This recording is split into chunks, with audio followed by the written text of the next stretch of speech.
मैं ओम प्रकाश तिवारी, राष्ट्रीय अध्यक्ष, मानवतावादी कैंडिडेट एवं युग परिवर्तन आश्रम, सोनापार सड़क, देहरा बाजार, बलरामपुर। आज एक शिक्षा के रूप में अमर आत्मा की कथा भाग 404, अमर आत्मा की कथा भाग 404 में एक शिक्षा हम अपने संतों को और अपने भक्तों को देना चाहते हैं।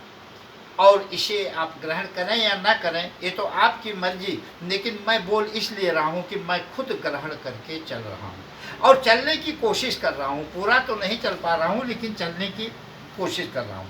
भक्त हो या गृहस्थ हो, अगर भगवान में तल्लीन है तो उसे इस की चिंता, इस बात को बहुत विशेष गौर देना होगा।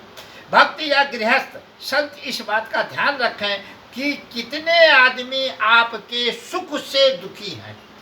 आप आराम से खाकर लेट गए, आपके घर में कोई झगड़ा नहीं है, आपके सर पर कोई टेंशन नहीं है, 10 ही रुपया आ रहा है, आपका आ रहा है। इस सुख को देखकर कितने आदमी दुखी हैं।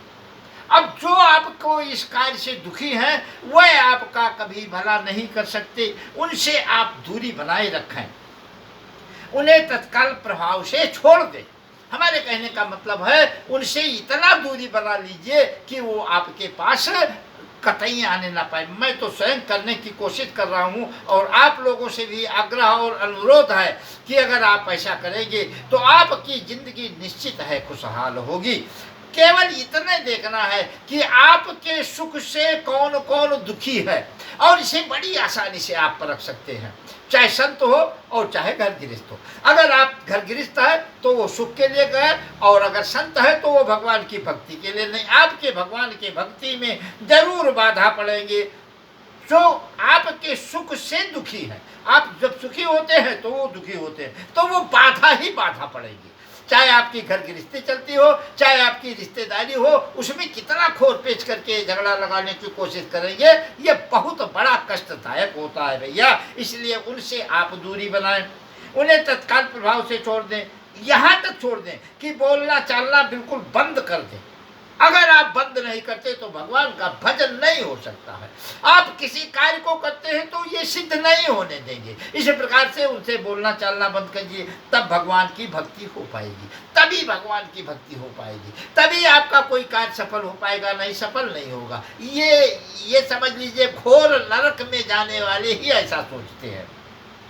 इसलिए वो खुद तो जाएंगे। जैसे कोई आदमी पानी में डूब रहा है, आप उसे उतारने दें तो आपको भी डूबो को मार डालेगा। इसलिए पानी में डूबता है तो डूबने दो, मर जाने दो, लेकिन आप उठाने मत जाओ, अन्यथा वह तो नरक में जा रहे हैं जल में डूबते हुए मानव के समान। आपको भी डुबा देंगे।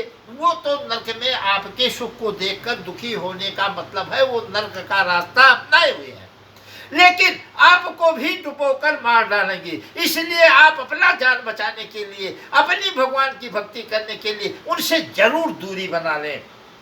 मैं अपने जीवन में के भक्ति में इन लोगों को नहीं आने देता। हम ज़्यादा से ज़्यादा कोशिश करते हैं कि ऐसे व्यक्ति ना मेरे घर आए, ना मैं उनके घर जाऊं, ना उनसे बोलना है ना चालना है। कभी कभी पहले ही कर लिया तो आशीर्वाद मजबूरन दे देता हूं, लेकिन उनसे कोई संपर्क नहीं रखना चाहता, और यही करना पड़ेगा यदि आप अपने जीवन को सुखी बनाना चाहते हैं तो, और यदि भगवान की भक्ति करना चाहते हैं तो। संत और गृहस्थ दोनों के लिए फायदेमंद है, और यही कर भी रहा हूँ, और आप लोगों से अनुरोध है कि ऐसा करें, और ऐसा करने से आपका जीवन खुशहाल होगा और आप सुखी और संपन्न होंगे। बोलो सियावर रामचंद्र की जय।